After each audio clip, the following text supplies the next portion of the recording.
Selamat pagi Ibu-Ibu. Hari ini kita akan persekutuan di dalam kelompok-kelompok kecil. Nah, sebelumnya kita akan merenungkan firman Tuhan dan juga membahas satu topik mengenai saat teduh sebagai dasar diskusi kita di dalam kelompok kecil. Sebelumnya mari kita berdoa meminta pertolongan Tuhan. Mari kita berdoa. Allah Bapa kami di surga, Engkau yang menghendaki kami bersekutu dengan saudara seiman. Siang hari ini kami mau bersama-sama di dalam kelompok membahas bagaimana bersaat teduh. Kami mohon kiranya Allah Roh Kudus yang berkenan menuntun hati dan pikiran kami saat ini, supaya kami mengerti betapa pentingnya dan sebenarnya betapa menyenangkannya bersaat teduh bersama dengan saudara seiman maupun juga bersaat teduh bersama dengan Tuhan sendiri. Kami berdoa menyerahkan waktu ini di dalam nama Tuhan Yesus kami berdoa. Amin. Ibu-ibu sekalian, kita memiliki banyak perbedaan, tetapi ada dua persamaan di antara kita semua. Yang pertama adalah kita semua sibuk. Ibu-ibu, para wanita ini di dalam masa pandemi ini kita justru tambah kesibukan, tambah peran. Di dalam rumah itu kita banyak tanggung jawab yang mesti kita lakukan semasa keluarga kita banyak tinggal di rumah. Kita semua sibuk. Atau mungkin kita yang sehat atau kita yang juga mungkin tinggal sendiri, minimalnya kita sibuk dalam pikiran kita. Kita mikirkan sampai kapan ini, kok begini terus, saya harus bagaimana, begini, begitu dan seterusnya. Kita semua sama yaitu kita sibuk. Kesamaan kita yang kedua adalah kita semua punya gawai. Bahasa Indonesia baru yang artinya adalah handphone. Saya yakin ibu-ibu semua pasti punya handphone. Nah, ibu-ibu sekalian, kita sibuk dan kita punya handphone, tetapi apakah karena kita terlalu sibuk dari terbit matahari sampai terbenamnya, lalu kita tidak punya waktu untuk nge-charge handphone kita? Apakah kesibukan kita yang memang benar itu membuat kita, aduh sampai gak sempet Bu untuk nge-charge handphone. Gak ada waktu, gak ada tenaga. Saya yakin tidak. Saya yakin dalam kesibukan bagaimanapun pastilah kita menyempatkan diri untuk nge-charge. Sebab apa? Sebab handphone yang sangat kita perlukan ini, kalau tidak di-charge, tidak bisa berfungsi. Sibuk bagaimanapun, meskipun kita pakai bagaimanapun, tetap kita perlu nge-charge. Karena disitulah sumber tenaga yang membuat handphone ini bisa berguna dan bekerja. Nah, ibu-ibu sekalian, sebenarnya sama dengan kehidupan kita. Manusia ini perlu satu kekuatan untuk boleh menjalani kehidupan ini. Dan Tuhan Yesus kita, Tuhan kita itu juga punya kebiasaan yang sama ketika dia menjadi manusia di dalam dunia ini. Tuhan Yesus itu tiap pagi-pagi dia nge-charge dirinya. Supaya dia memiliki kekuatan, supaya dia memiliki fokus di dalam pelayanannya di dunia. Kalau Tuhan Yesus itu nge-charge dirinya pagi-pagi, ayo saudara dan saya kita ikuti teladan dan contoh Tuhan kita. Hal ini ibu-ibu sekalian dicatat di dalam firman Tuhan Markus pasal 1 ayat 32 sampai ke 35. Mari kita membaca bersama, ibu-ibu yang di rumah mari kita membaca bersama. Bisa lihat di layar atau kalau terlalu kecil di handphone saudara, saudara baca, silakan membuka Alkitab kita masing-masing. Yaitu dari Markus 1 ayat 32 sampai 35, mari kita membaca bersama-sama pelan-pelan. Menjelang malam sesudah matahari terbenam, dibawalah kepada Yesus semua orang yang menderita sakit dan yang kerasukan setan. Maka berkerumunlah seluruh penduduk kota itu di depan pintu. Ia menyembuhkan banyak orang yang menderita bermacam penyakit dan mengusir banyak setan. Ia tidak memperbolehkan setan-setan itu berbicara sebab mereka mengenal Dia. Pagi-pagi benar, waktu hari masih gelap, ia bangun dan pergi keluar. Ia pergi ke tempat yang sunyi dan berdoa di sana. Sampai sekian pembacaan firman Tuhan. Berbahagia kita yang membaca, merenungkan, khususnya yang melakukan dalam hidupan sehari-hari. Ibu-ibu sekalian, mari kita perhatikan firman Tuhan ini. Yang pertama, ada kata yang saya tebalkan, yaitu menjelang malam. Artinya, mau malam, tetapi kalau kita perhatikan di ayat-ayat sebelumnya, sudah sejak pagi, Yesus itu sibuk dengan banyak pelayanan, banyak perjalanan. Dia enggak pelayanan seperti saya di sini cuma berdiri. Dia jalan, waktu itu enggak ada mobil, enggak ada motor. Dia jalan dari satu tempat ke tempat lain, dia pelayanan sepanjang hari. Sehingga kalau ditulis menjelang malam itu artinya tenaganya itu sudah terpakai sepanjang hari. Nah kemudian ada kata yang ditebalkan lagi, semua orang yang menderita sakit dan kerasukan setan. Jadi Tuhan Yesus itu menjelang malam pun, dalam tanda kutip waktu prakteknya agak berhenti, semua orang, banyak orang sakit dan kerasukan dibawa ke Dia. Lalu kata yang ditebalkan lagi, berkerumunlah seluruh. Lalu di bawah lagi ada kata yang dipertebal, yaitu banyak orang. Jadi di sini kita bisa melihat betapa sibuk dan lelahnya Yesus waktu itu. Orang banyak sepanjang hari, dan di sini orang sakit dan kerasukan setan. Ibu-ibu tentu tahu bahwa menyembuhkan orang sakit, merawat orang sakit itu perlu kekuatan yang sangat besar. Apalagi kalau melepaskan orang yang kerasukan setan. Bagi yang punya pengalaman mungkin seperti Ibu Susana yang bersaksi beberapa minggu yang lalu ya. Itu sangat menguras tenaga. Jadi Yesus yang sangat lelah, sangat sibuk ini dicatat di dalam ayat selanjutnya. Dengan penjelasan yang sangat detail dikatakan di situ, pagi-pagi benar, waktu masih gelap, matahari belum terbit. Yesus itu bangun, pergi keluar mencari satu tempat yang khusus, yang sunyi, dan dia berdoa di sana. Inilah Tuhan kita. Segala kesibukan pelayanan dia tahu. Rahasia kekuatan ketenangan dia adalah pada waktu dia memerlukan diri, mengatur waktu untuk sendiri, sunyi, berdoa kepada Allahnya. Karena disitulah dia mendapat kekuatan. Disitulah dia tahu fokus pelayanannya, enggak bingung karena lelah dan banyak orang. Ibu-ibu sekalian, itulah saat teduh. Yang dilakukan Tuhan, yang pasti berguna, demikian juga pasti berguna bagi saudara dan saya. Mari kita terus semakin rajin melakukan saat teduh. Menurut survei yang kita adakan di antara Komisi Wanita Puri, ternyata 70% sudah saat teduh. Oleh karena itu, saya mengajak kita mencoba variasi, yaitu saat teduh dari kitab Amsal. Kitab Amsal ini ada 31 pasal, ya, petunjuk mengenai perilaku yang bijaksana. Mari kita tumbuh bersama anggota kelompok kecil, dengan cara 1 bulan ini kita khusus belajar mengenai kitab Amsal. Nah, diharapkan 31 pasal ini bisa selesai dalam waktu 1 bulan. Nah, contohnya praktisnya adalah seperti ini ibu-ibu. Yang pertama tentu saja kita masing-masing berdoa. Berdoa itu bagusnya mulai dengan syukur, jangan langsung minta-minta. Tuhan terima kasih saya punya Alkitab dan saya bisa baca Alkitab. Karena masih banyak orang gak punya Alkitab.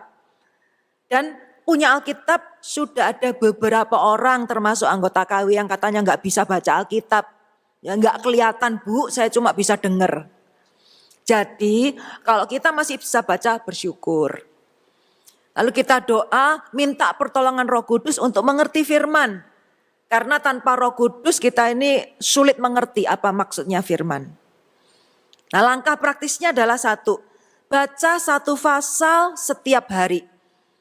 Jadi mulai hari ini ya atau besok boleh kalau mau besok, satu pasal satu hari. Satu hari kita baca satu pasal penuh. Nah, setelah itu pilih satu ayat saja. Ayatnya kan banyak itu satu pasal. Pilih satu ayat yang paling berkesan. Satu ayat saja. Lalu ayat itu ditulis. Ya. Banyak di antara kita udah lama gak nulis ya. Nah, kita coba. Ayat itu kita tulis, cari kertas. Kertas berkas kalender boleh, kertas apa saja boleh. Tulis. Tuliskan ayat itu karena menulis itu membantu menanamkan kesan. Nah, setelah kita tulis ayat itu, kita pilih satu kata atau beberapa kata atau satu kalimat saja yang sangat berkesan bagi ibu-ibu pada waktu membaca itu. Jadi satu ayat itu mungkin 2 kalimat biasanya rata-rata, pilih satu saja. Boleh satu kata, boleh 2 kata, boleh satu kalimat. Nah, setelah saudara pilih yang mana yang penting menurut saudara, lalu kita merenungkan, tanyakan, mengapa ayat atau kata-kata kalimat itu berkesan bagi saya? Kenapa ibu-ibu memilih kata itu? Nah, setelah itu, setelah kita merenungkan, iya ya, kenapa ayat ini menurut saya penting, berkesan? Nah, langkah yang terakhir adalah apa yang Anda pelajari tentang Tuhan pribadinya, atau apa yang Anda pelajari tentang kehendak Tuhan. Kalau Amsal itu kan banyak petunjuk praktis ya. Mungkin kita bisa memikirkan, oh kehendak Tuhan seperti ini ya, orang gak boleh malas, orang mesti rajin seperti semut misalnya. Jadi langkah terakhir adalah kita merenungkan, memikirkan dari ayat ini, apa yang saya pelajari tentang Tuhan. Atau apa yang saya pelajari tentang kehendak Tuhan. Petunjuk Tuhan untuk hidup saya.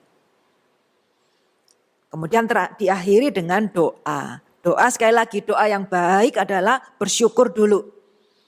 Terima kasih Tuhan untuk petunjuk-Mu melalui ayat ini.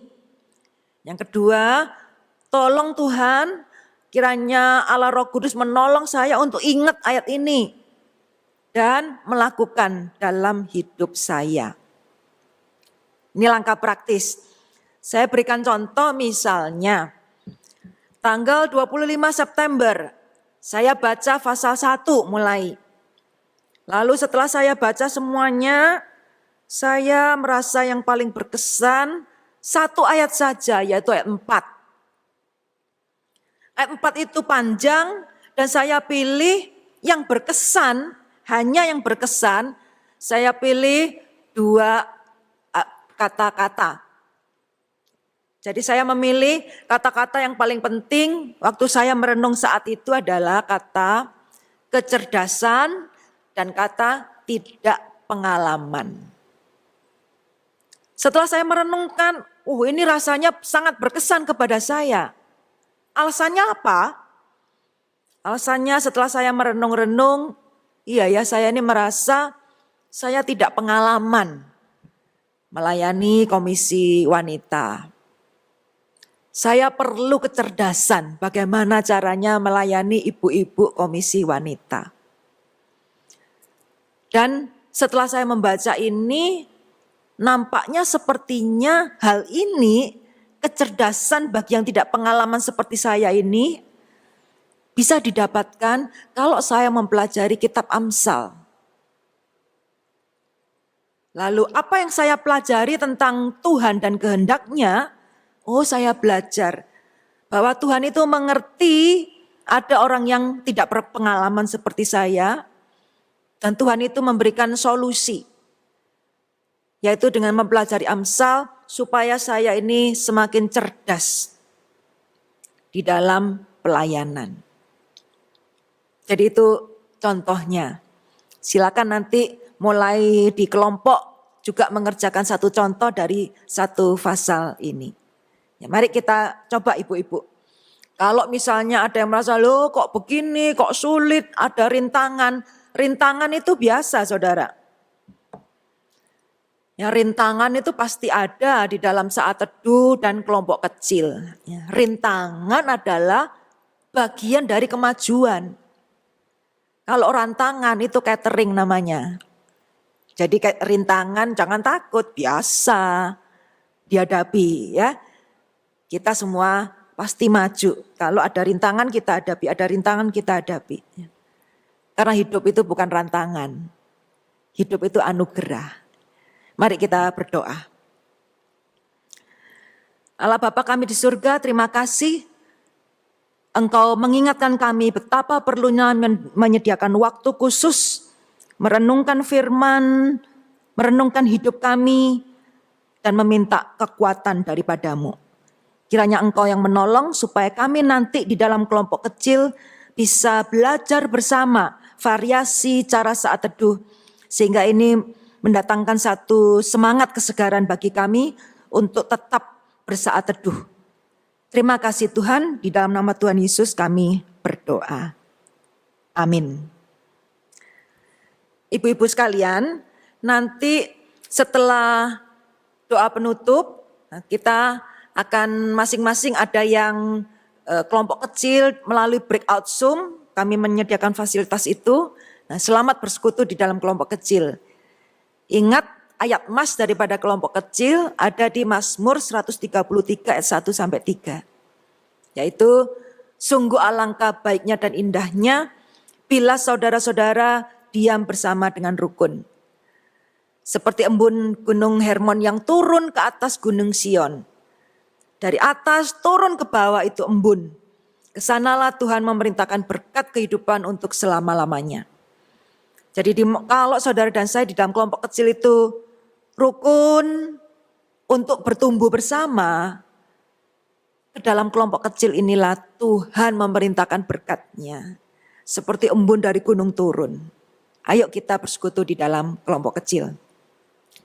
Nah, nanti ibu-ibu di dalam setelah doa penutup di dalam persekutuan online kita ini akan ada tesaburi, yaitu tegur sapa ibu-ibu puri, di mana kita bisa saling menyapa lewat public chat di YouTube.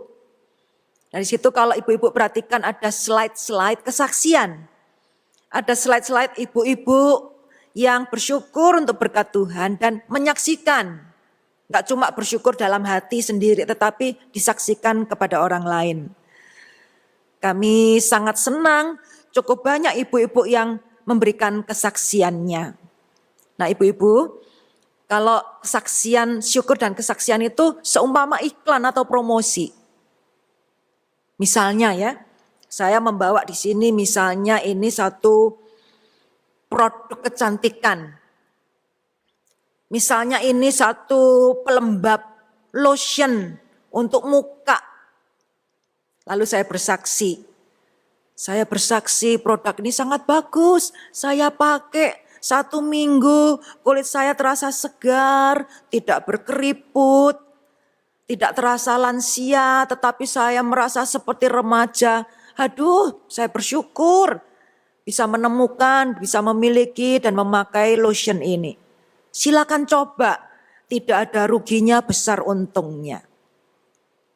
Ini misalnya ya, misalnya. Nah ibu-ibu sekalian, kesaksian orang-orang yang nyata seperti ini banyak dipakai sebagai iklan atau promosi. Coba perhatikan di televisi, semakin banyak itu kan iklan yang dengan cara ibu-ibu kemudian cerita bagaimana dia pakai. Nah ibu-ibu sekalian, pada waktu ada orang bersaksi tentang produk ini, maka tujuan utama daripada iklan promosi itu adalah produk ini. Jadi tujuan iklan promosi itu bukan tentang saya. Bukan tentang Mevang ini make lalu mukanya jadi halus. Bukan. Ya. Iklan itu intinya adalah tentang produk ini. Jadi jangan lebay. Jangan merasa, aduh sungkan nanti orang-orang gimana menilai saya pamer, menilai saya kok sok kenceng mukanya.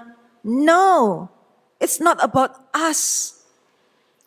Pada waktu kita bersyukur bersaksi di dalam slide, itu seperti orang yang promosi dan tujuan utama adalah produk ini.